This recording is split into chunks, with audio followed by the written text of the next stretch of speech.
प्रथम तुला वंदितो कृपाळा, प्रथम तुला वंदितो कृपाळा, गजानना गणराया, प्रथम तुला वंदितो कृपाळा. हाय हॅलो नमस्कार, मी दर्शना तांबोई. राजश्री मराठीमध्ये तुमच्या सगळ्यांचं स्वागत. सुरुवातीलाच तुमच्या सगळ्यांना गणेशोत्सवाच्या खूप शुभेच्छा. आणि सॉफ्टेल बरोबर इको फ्रेंडली गणेशोत्सव आपण साजरा करतो. आणि आत्ता मी कोणाच्या घरी आली आहे तुम्हीच बघा. तुमच्या सगळ्यांची आवडती, प्रत्येक व्हिडिओच्या खाली ज्या नावाची तुम्ही कॉमेंट करता, ज्ञानदाचा बाप्पा दाखवा, ज्ञानदाला लवकर भेट, आमच्या अप्पूला भेट. सो ज्ञानदा एकटी नाही आहे, तिची संपूर्ण फॅमिली आज मला भेटली आहे. खरं तर रक्षाबंधनला या आधी तिच्या भावाला आपण भेटलो आहे, आज आई बाबा भेटलेत. खूप स्वागत तुमच्या सगळ्यांचं राजश्री मराठीमध्ये. सो ज्ञानदा मला जरा ओळख करून दे, कारण भावाशी ओळख झाली, आई बाबांशी ओळख नाही झाली. येस, ही माझी आई मेधा रामतीर्थकर आणि ते माझे बाबा अनिल रामतीर्थकर. कसे आहात? मस्त मस्त. बाप्पा आलाय घरी आणि छान विराजमान झालाय. आपण सगळ्यांनी पूजा केली बाप्पाची. किती भारी फिलिंग असतं, किती लगबग असते दरवर्षी गणपतीमध्ये. प्रचंड लगबग असते. आणि त्या ह्यावर्षी आमच्यातला एक प्लेअर कमी असल्या कारणाने आमची जाम धावपळ झाली होती. आम्ही तिकडे फोनवरती, मी बाबांना फोन करते, बाबा काढलं का डेकोरेशन खाली, केलं का त्याची डागडुजी, मग बाबांनी करून, मग ते बाबा मला फोटो पाठवत आहे, मग व्हिडिओ काढून पाठवत आहे, असं सगळं रेलचेल चालू होती तिकडे सगळीच. किती धमाल असते. लेक गेलाय US ला आणि दुसरी मुंबईमध्ये शूट करत असते. त्यातनं वेळ काढून काम सांभाळून एवढं सगळं छान करायचं, किती धमाल असते. आणि किती वाट बघत असता वर्षभर या सणाची. वाट तर बघत असतोच नेहमीच, सगळे भेटतात पण आणि या सणाला. काका मिस करतायत का मुलाला US ला गेलेल्या? मिस करतो म्हणण्यापेक्षा थोडंसं प्राऊड फिलिंग पण आहे की he is doing on his on. He is म्हणजे तो सेटल होतोय, हेच फिलिंग चांगलं आहे त्याच्यापेक्षाही. आणि दुसरं म्हणजे थोडंसं आता होणारच ना, तो लांब गेल्यामुळे हा जो उत्सव आहे याच्यामध्ये कमतरता आता भासतेच आहे. तरी आम्ही आठवडाभर थोडं थोडं रोज करत करत करत करत केलं आम्ही कामे. त्यामुळे it's okay, like we have to accept it. पण ज्ञानदा, तुला किती हा गणेशोत्सव आवडतो? आणि आता 4 दिवस सुट्टी काढून आली आहेस तू इथे, आणि घरी बाप्पा बरोबर गौरी सुद्धा येतात. सो किती एक्साइटमेंट असते आणि किती धमाल असते? भयानक एक्साइटमेंट असते. ॲज यू ऑल नो, हे एक म्हणजे हे एक पर्व आता सुरू होणार सणांचं, आणि त्याची सुरुवात खरं तर गणेशोत्सवापासून होते. सगळे एकमेकांना आपण भेटतो, एकत्र सण साजरा करतो. आणि खरं तर ह्याची रेलचेल सुरू झाली होती स्टार प्रवाह परिवाराच्या गणेशोत्सवापासून. आणि तेव्हापासूनच आय वॉज प्रेईंग की मला घरी जायला मिळू दे, मला सुट्ट्या मिळू दे, मला सुट्ट्या मिळू दे.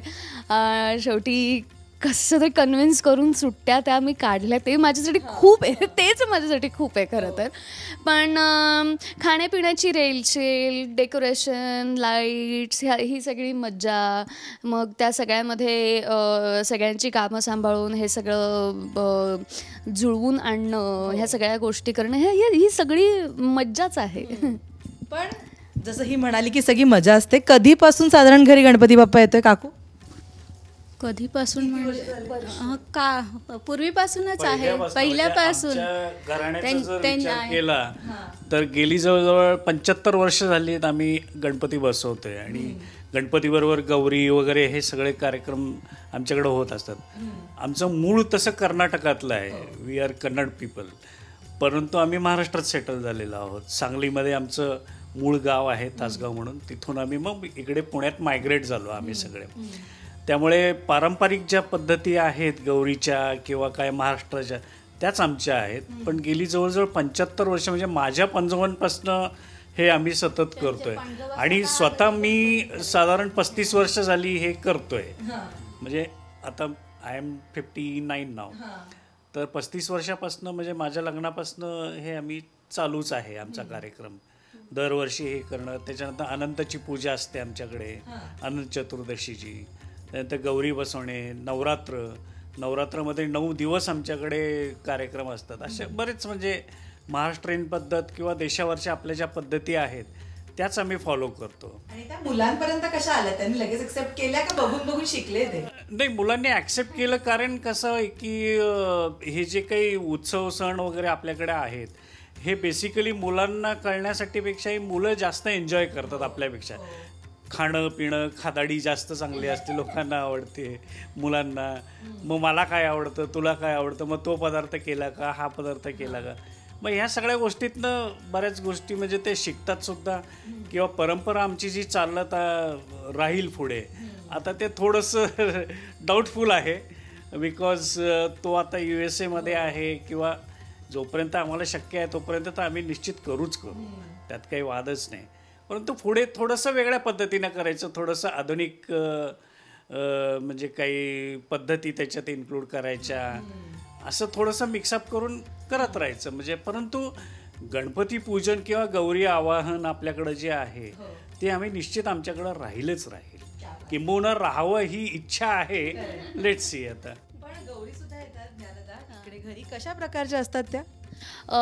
आमच्याकडे सुगडाच्या गौरींची पद्धत आहे. सुगड फार लोकांना माहीत नाही आहे. सो सुगड म्हणजे थोडक्यात सांगायचं झालं तर छोटे छोटे पॉट्स, हां, मातीचे.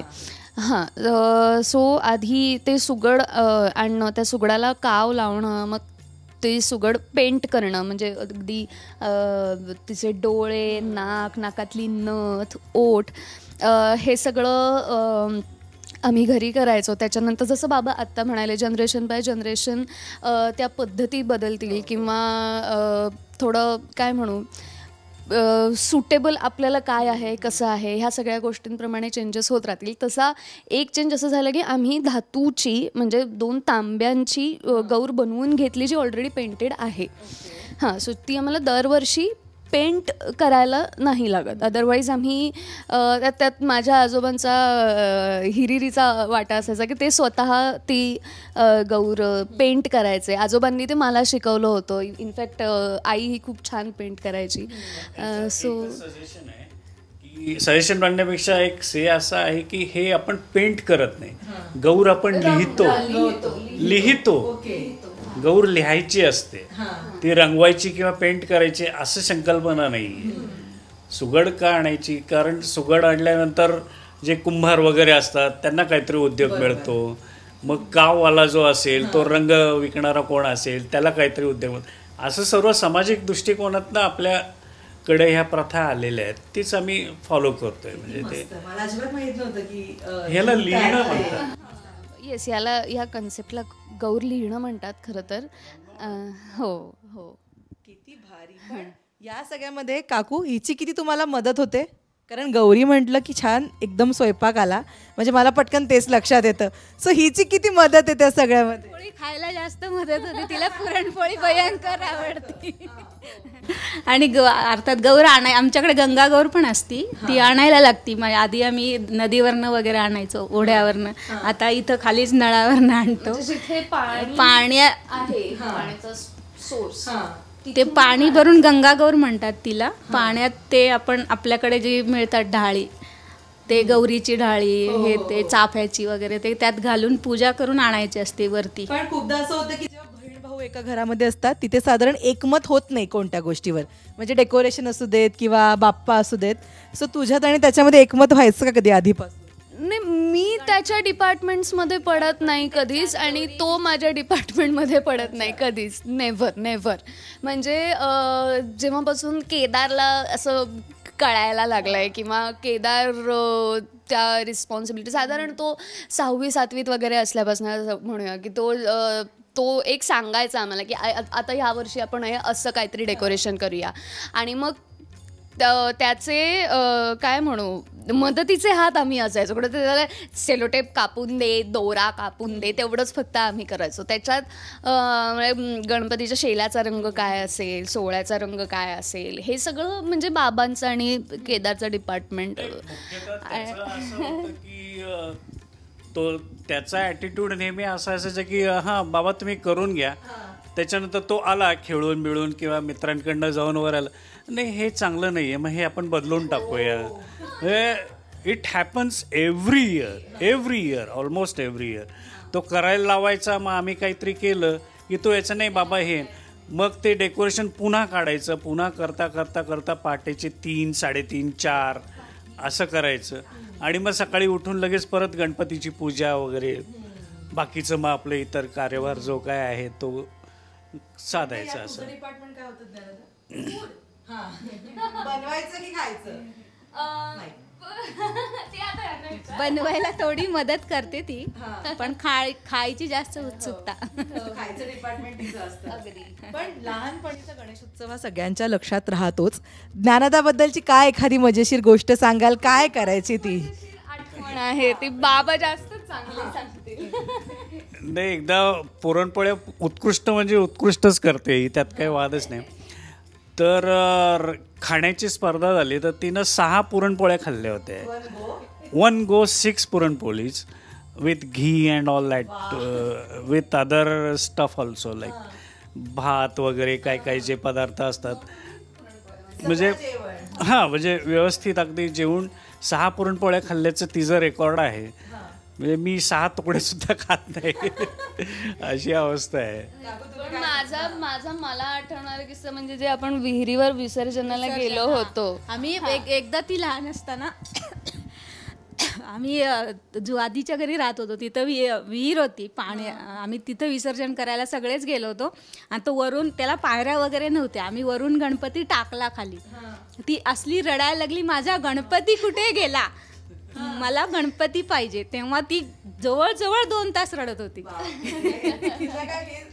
माझ्या चांगलंच लक्षात आहे. म्हणजे मला जरा म्हणजे धुसर आठवत आहे, पण ते जे काय म्हणू भोकाड पसरलं होतं मी तिथे, ते मला अगदीच आठवतंय. आणि सगळ्यात महत्त्वाची गोष्ट म्हणजे तिथे की बाबा तिकडे जात आहेत त्या विहिरीपाशी, ते का म्हणजे मग काय ते बाबा तुम्ही या मागे, तिकडे नका जाऊ, तिकडे कशाला जाताय हे असं. मी केदार, आय रिमेंबर केदार होता ना तेव्हा, अगदीच कुक्कुला होता, अगदीच कुक्कुला बाळ होतं ते, तो आईकडे होता. मी आपली रडारड माझी चालूच होती. ते अगदीच मला व्यवस्थित आठवतंय. किती मस्त. पण आपल्या ना बाप्पाला आपण कधी कधी थँक्यू म्हणतो, कधी कधी ते बोलायचं राहून जातं आणि न मागता बऱ्याच गोष्टी तो आपल्याला देत असतो. सो एखादी अशी कोणती मुवमेंट किंवा गोष्ट सांगशील ज्ञानदा, त्यासाठी तू बाप्पाकडे नेहमी कृतज्ञ असशील? ठिपक्यांची रांगोळी. आता इंडस्ट्रीमध्ये आल्यानंतर किंवा रादर आपण कुठलंही काम सुरू करतो किंवा आपलं करिअर सुरू करतो तर आपल्या डोक्यात एक गोष्ट असते की असं एखादं कॅरेक्टर आपल्याला मिळावं जे म्हणजे ज्या कॅरेक्टरच्या नावाने मला ओळखलं जावं. बरीच लोक हे विचारतात किंवा बऱ्याच इंटरव्ह्यूमध्ये मला हा प्रश्न विचारला जातो की लोक तुला अप्पू म्हणून जास्त ओळखतात इन्स्टेड ऑफ ज्ञानदा. पण आय फील दॅट की हे ब्लेसिंग आहे खरं तर माझ्यासाठी. जेव्हा माझं कॅरेक्टर मोठं होईल ते कॅरेक्टर मला आपोआपच मोठं करणार आहे. त्याच्यामुळे ते मला अपूर्वाच्या रूपात मिळालं किंवा ठिपक्यांची रांगोळी ह्या सिरियलच्या रूपात मिळालं. आणि आज जे काही लोकांचं प्रेम त्यामुळे मिळतं आहे, सो ते सगळंच खूपच मी प्रचंड कृतज्ञ आहे या सगळ्या गोष्टीसाठी. आणि ठिपक्यांची रांगोळी ही सिरियल ह्या कारणासाठीही तितकीच स्पेशल आहे कारण अगदी म्हणजे पीक ऑफ द लॉकडाऊन ती सिरियल आली होती माझ्याकडे. म्हणजे मी प्रचंड पॅनिक होते किंवा मी असं काम सुरू असेल ना तर मग मी खूप बॅलन्स्ड आणि शांत असते. सो ती ज्ञानदा केदारने ॲक्च्युली खूप सहन केली आहे. म्हणजे केदारचं असं की तू जरा ठीक आहे, आता हे लॉकडाऊन सगळ्यांकडेच आहे वगैरे वगैरे, हे ते माझ्या ऑडिशन शूट करणं, हे जे काही आम्ही 4 मिळून ते सगळं करायचो. सो तो काळ एक सगळा स्पेशलच होता. आणि त्याच्यानंतर आत्ता जे काही घडतं आहे किंवा आता किती जवळपास 600 एपिसोड्स झाले आहेत आणि अजूनही चालूच आहे व्यवस्थित छान आणि अजूनही प्रेक्षकांचं प्रेम तितकंच मिळतं आहे. सो असं कॅरेक्टर, अशी भूमिका ब्लेसिंगच आहे खरं तर. आणि त्याच्यासाठी म्हणजे थँक्यू इज द वर्ड किंवा थँक्स इज नॉट इनफ खरं तर. आता मागायचं अजून काहीच नाही आहे, ते जे दिलेस ते व्यवस्थित छान चालू दे, नथिंग एल्स. पण काकागो तुम्ही काय मागितलं बाप्पाकडे यावर्षी? काय मागितलं? मी तर काय नाही मागितलं. काकांनी काय मागितलं? नाही, मागण्यापेक्षा म्हणजे गणपतीची भक्ती मी जास्त करण्यावर जास्त भर देतो. भक्ती म्हणण्यापेक्षा त्याला स्मरायचं, त्याचं गुणगान करायचं किंवा पूजा अर्चा या सगळ्या गोष्टीतनं त्याला जे आपल्याला योग्य असेल तेच तो देत असतो नेहमी. त्यामुळे आपण फार अपेक्षा करू नये देवाकडं असं मला वाटतं. म्हणजे तुम्ही हे अपेक्षा ठेवली की मला हे मिळायला पाहिजे, ते मिळायला पाहिजे, नेमकं ते मिळालं नाही किंवा काही कारणामुळे अयोग्य असेल आपल्यासाठी, तर ते सुद्धा परमेश्वरच करत असतो. त्यामुळे या गोष्टीवर विश्वास ठेवून तो जे देईल ते आपल्यासाठी आहे, आपल्याला योग्य आहे अशाच गोष्टी तो देत असतो. किंवा ज्या गोष्टी अयोग्य असतील किंवा ज्या आपल्याला सुटेबल नाही आहेत अशा गोष्टी आपल्याला मिळत नाही. त्याचा नंतर विचार केल्यानंतर आपल्याला कळतं की अरे हे झालं नाही ते बरं झालं बाबा, किंवा ही गोष्ट झाली फार बरं झालं असं वाटतं. अशा बऱ्याच घटना माझ्या आयुष्यामध्ये घडल्या की जिथे म्हणजे अतिशय सेन्सिटिव्ह आणि सेन्सिबल अशा इव्हेंट्समधनं मी पार झालो आणि त्याच्यामधनं असं लक्षात आलं की अरे हे का घडलं असं माझ्या बाबतीत. तर ते काहीतरी आपल्या मागे असती शक्ती एखादी म्हणा किंवा काय, मग तो गणपती असेल, स्वामी समर्थ असतील किंवा इतर काही तुम्ही ज्याची भक्ती करता किंवा ज्यांना मानतात त्यांच्याकडनं हे आशीर्वाद कायम मिळत असतात आपल्याला. त्यामुळं फार अपेक्षा ठेवू नये, आपल्याला जे योग्य असेल ते परमेश्वर देणारच आहे. काय मागितलं बाप्पाकडे? काही मागितलेलं नाही आहे, मी फक्त भक्ती करते. हो, थँक्यू थँक्यू थँक्यू म्हणणं झालंय का की बाप्पाकडे काही मागितलंय आणि ते बाप्पाने तुला लगेच दिलंय किंवा काही वेळाने दिलं असं झालं? असं नाही. आता नाही, लहान असताना वगैरे आपण एक म्हणतो ना छोटीशी अपेक्षा, तसं कधी घडलंय? लहान असताना, आता ऑनेस्टली स्पीकिंग, लहान असताना प्रत्येकजण बाप्पाकडे हेच मागायचं की मला पेपर चांगले जाऊ दे आणि मला चांगले मार्क्स पडू देत. आणि स्पेशली गणित म्हणजे अजिबातच आवडायचं नाही मला. आणि मी घरात मोठी ना आणि केदार माझ्यापेक्षा लहान. माझा अभ्यास मी ट्युशन्स नाही लावल्या कधी. माझा अभ्यास असं फिल्टर होऊन घ्यायचा प्रत्येक म्हणून. आजोबा माझा अभ्यास घ्यायचे, आई माझा अभ्यास घ्यायची, बाबा माझा अभ्यास घ्यायचे. तो पॅटर्न बघितल्यानंतर केदारचं ठरलं होतं की ह्यांच्यासमोर अभ्यासाला बसायचंच नाही आहे. तो हुशार झाला होता त्या ह्याच्यामध्ये. सो माझं असं ते एकच असायचं, बस आज ना एकच कोणीतरी अभ्यास घ्या बस. किंवा गणित तू काढूनच टाकतोस का? काय करू मी? रूट आणि स्क्वेअर आणि पाय आणि ॲक्च्युली पण ते ना एक ते खूप बेसिक मागणं असायचं लहान असताना. आणि मी खरं सांगायचं झालं तर अभिनय क्षेत्रात म्हणजे किंवा ह्या आपल्या इंडस्ट्रीमध्ये करिअर करणं हे कुठेच माझ्या डोक्यात नव्हतं. हे सगळं घडत गेलं म्हणजे just go with the flow ॲटिट्यूडनी हे सगळं मी करत गेले. खरं तर म्हणजे कॉमर्स स्टुडंट होते, बँकिंग ही मी केलं, पोस्ट ग्रॅज्युएशन करत होते. ते सगळं करत असताना मला पहिली सिरियल मिळाली. सो कुठेतरी तेव्हा मला असं वाटतं की कुठेतरी मी म्हणजे जेव्हा मी एकांकिकांचे प्रयोग करायचे, माझ्या कॉलेजला रिप्रेझेंट करायचे, तेव्हा कुठेतरी ते मॅनिफेस्ट केलेलं असणार आहे मी. आणि तेव्हा ते कुठेतरी मागितलं असणार आहे मी बाप्पाकडे. त्यामुळे ही गोष्ट घडली आणि आता ती इतकी छान चालू आहे. आरत्या पाठ आहेत का न चुकता? ऑलमोस्ट. ओके, सो पुढचा टास्क असा आहे की गणेशोत्सव आहे आणि आरत्या आणि गाणी हे तर सगळं दणक्यात होतं सगळीकडे. तर आपल्या बाप्पाला आज एक गाणं डेडिकेट करायचं आहे. तर आज रामतीर्थकर फॅमिली कोणतं गाणं बाप्पासाठी गाईल? सगळ्यांनी एक गाईल, एक कोरस देईल, कसं आहे म्हणजे? प्रथम तुला वंदितो कृपाळा, प्रथम तुला वंदितो कृपाळा, गजानना गणराया, प्रथम तुला वंदितो कृपाळा.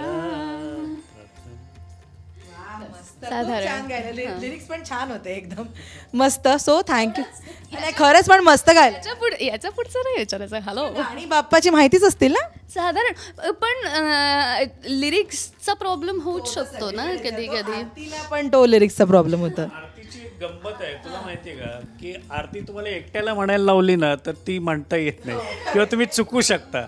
तुम्ही ती कोरस मध्येच म्हटली तर ती बरोबर येते, कॉन्फिडन्स येतो.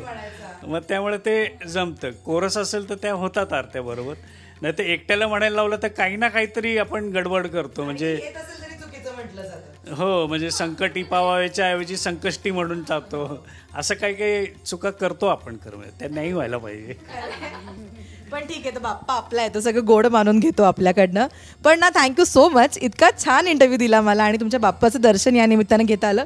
जाता जाता तुम्हाला एक सॉफ्टेलकडनं छोटीशी भेटवस्तू ज्ञानदा. इको फ्रेंडली गणेश आहे आपला, सो हे इको फ्रेंडली अच्छा डायरेक्ट